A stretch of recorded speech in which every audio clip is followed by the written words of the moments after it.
અરવલ્લી જિલ્લાના રાજકારણમાં આજે એક મોટો ઉલટફેર જોવા મળ્યો છે। પૂર્વ આઈપીએસ અધિકારી મનોજ નીનામા સત્તાવાર રીતે ભારતીય જનતા પાર્ટીમાં જોડાઈ ગયા છે। શામળાજી ખાતે ચૂંટણી કાર્યાલયના ઉદ્ઘાટન પ્રસંગે મંત્રી પીસી બરડાએ તેમને કેસરીયો ખેસ પહેરાવી પક્ષમાં સ્વાગત કર્યું હતું। મનોજ નીનામાની સાથે અન્ય 10 આગેવાનોએ પણ ભાજપનો સાથ સ્વીકાર્યો છે।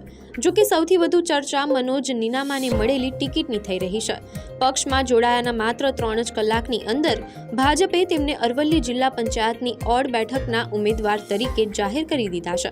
સામાન્ય રીતે ટિકિટ મેળવવા માટે લાંબી પ્રક્રિયા થતી હોય છે, ત્યારે પૂર્વ આઈપીએસ અધિકારીને ગણતરીના કલાકોમાં જ મેદાને ઉતારતા સ્થાનિક રાજકારણમાં અનેક તર્ક વિતર્કો શરૂ થયા છે। હવે જોવાનું એ રહેશે કે વહીવટી તંત્રમાં પકડ ધરાવતા પૂર્વ અધિકારી રાજકારણના મેદાનમાં કેટલા સફળ થાય છે।